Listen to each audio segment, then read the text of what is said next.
Hello student, class 11th subject drawing and painting, chapter 4 Mughal शैली।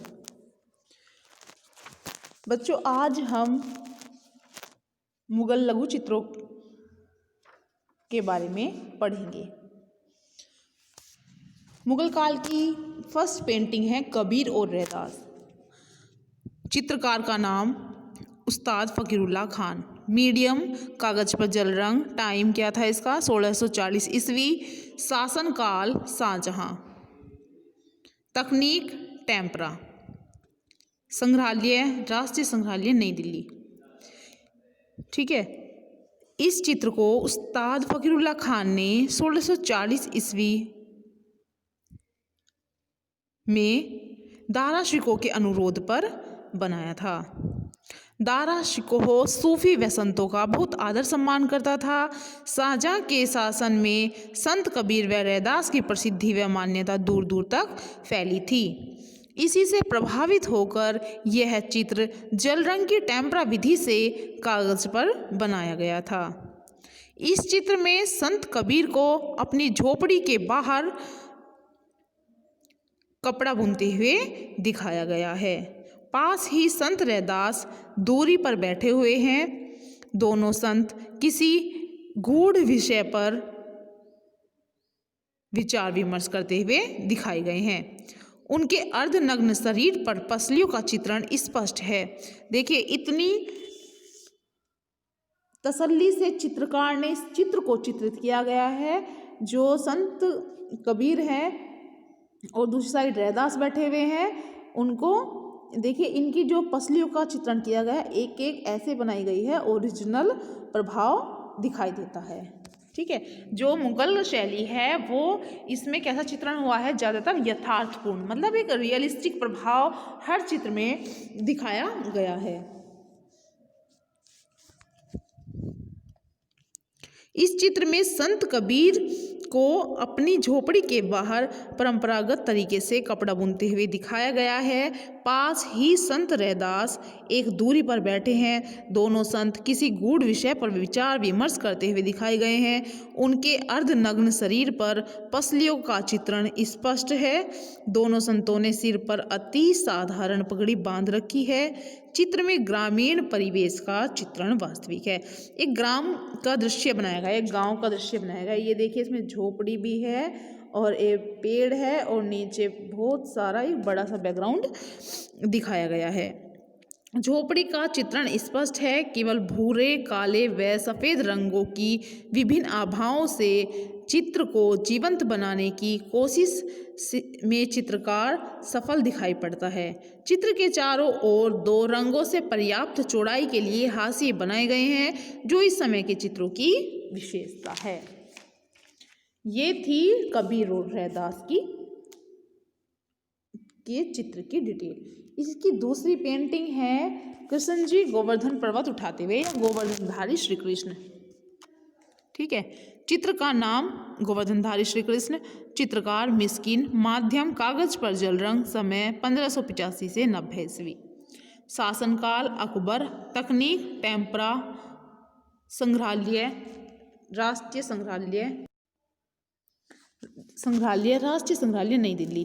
अकबरकालीन इस लघु चित्र को मिस्किन नामक चित्तेरे ने 1585 से 90 ईस्वी की कालावधि में बनाया था। चित्र अकबर के किताब घर की एक विशिष्ट कृति है, जिसे हरिवंश पुराण पांडुलिपि के लिए बनाया गया था। इस चित्र में कृष्ण जी को देखिए, नीलवर्ण दिखाया गया है, नीले रंग से दिखाया गया है। इन्होंने पीताम्बर पहना हुआ है और अपने गले से, गर्दन से और पैरों तक इन्होंने एक फूलमाला पहनी हुई है।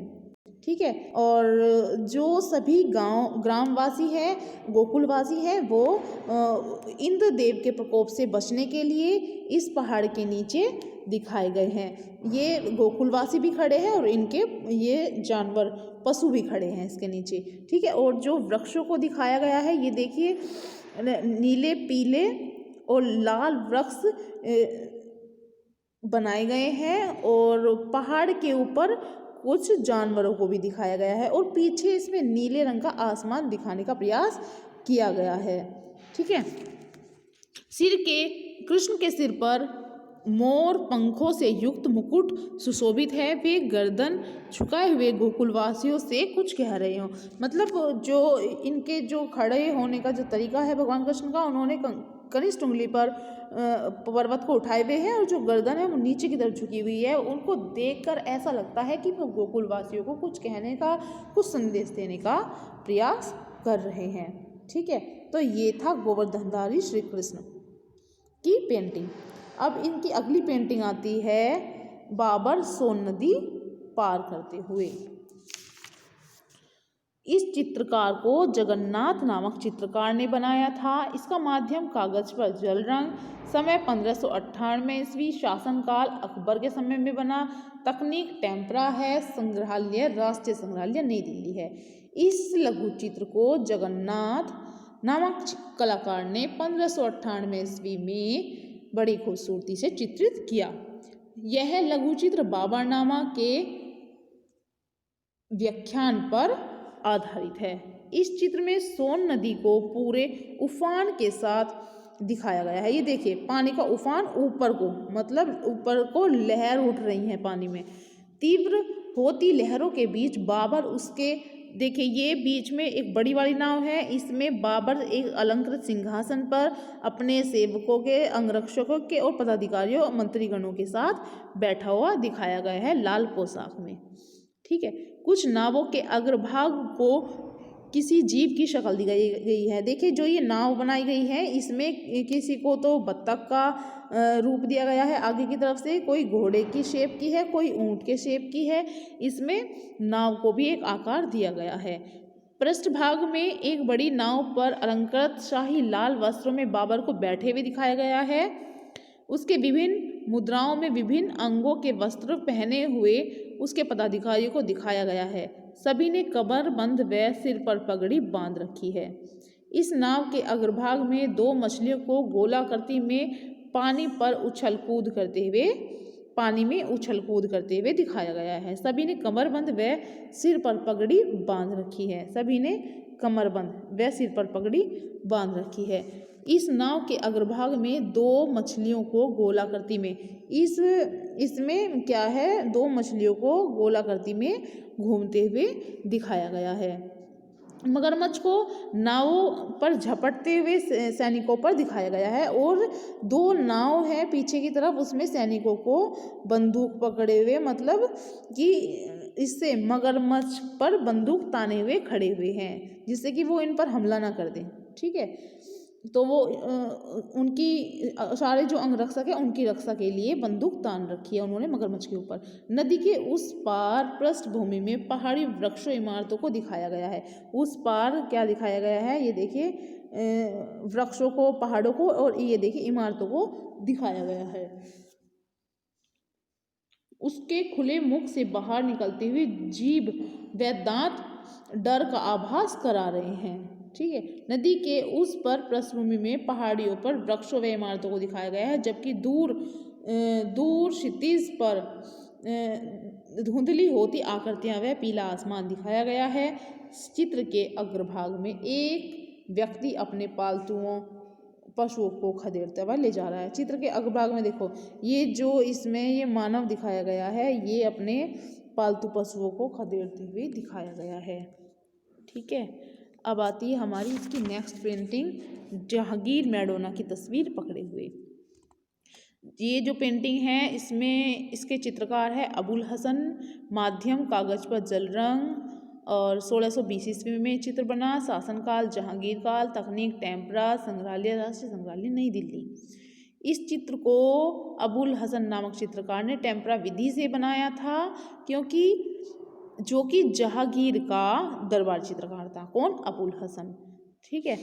और इस लघु चित्र में मध्य में युवा जहांगीर जो हैं, इनको जहांगीर इसकी मैडोना की तस्वीर पकड़े हुए दिखाया गया है और इनके पीछे एक हल्के से रंग का आभामंडल भी बनाया गया है, जिसे जो ये चित्र है मैडोना का चित्र, इसको इंग्लैंड के सम्राट जेम्स प्रथम के जो राजदूत थे सर टॉमस रोम ने जहांगीर को भेंट स्वरूप दिया था मैडोना का चित्र। इस चित्र की विशिष्टता उसके चारों ओर सुनहरे, पीले व काले रंगों के बेहतर मिश्रण से सुंदर हास्य के साथ दिखाई गई है।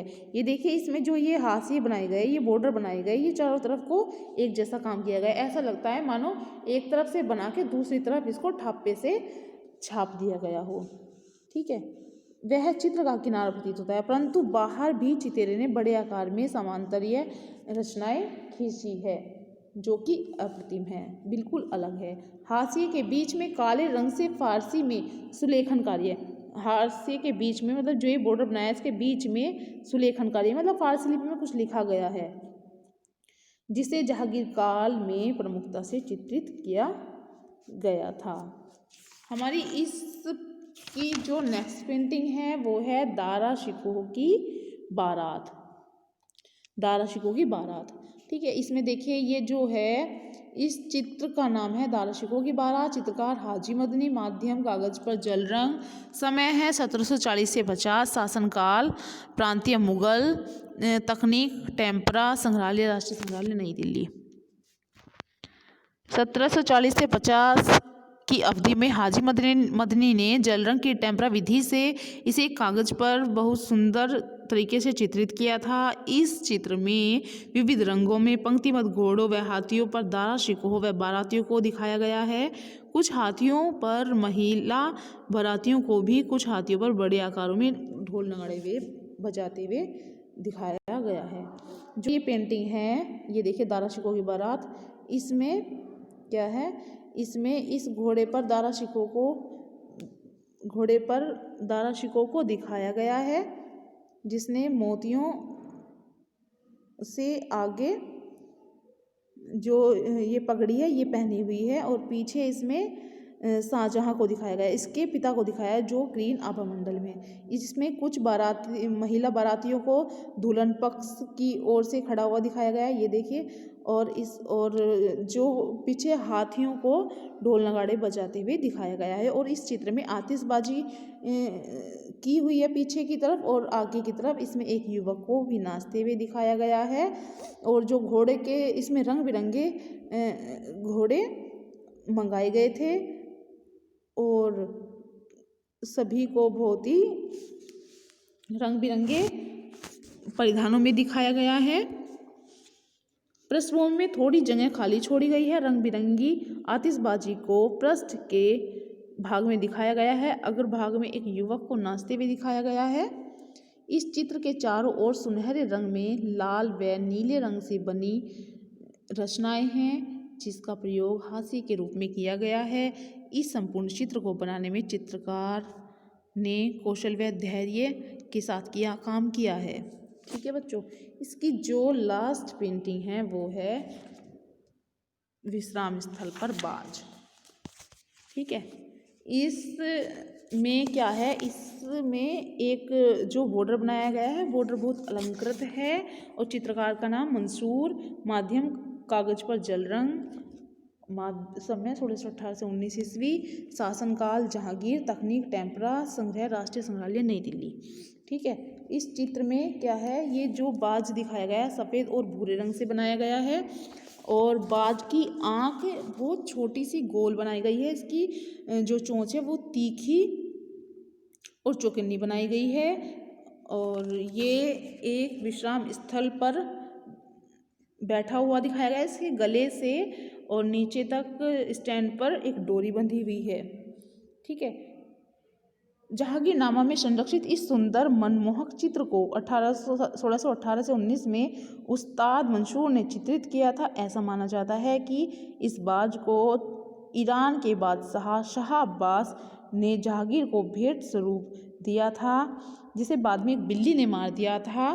फिर इसने क्या किया था, जहांगीर ने अपने चित्रकारों को ऑर्डर दिया था और अपने बाज का चित्र दोबारा से बनवाया था। सफ़ेद व भूरे रंग के पंखों वाले सुंदर बाज को मरुस्थलीय पृष्ठभूमि पर विश्राम अवस्था में दिखाया गया है। उसके पंखों को सफ़ेद व भूरे रंगों के मिश्रण से चित्रित किया गया है। उसकी पूंछ को हल्के व गहरे पीले रंग की आभाओं के साथ रंगा गया है। पीछे की ओर मुड़ी हुई बाज की गर्दन पर भूरे व पीले रंग के आकर्षक धब्बे हैं।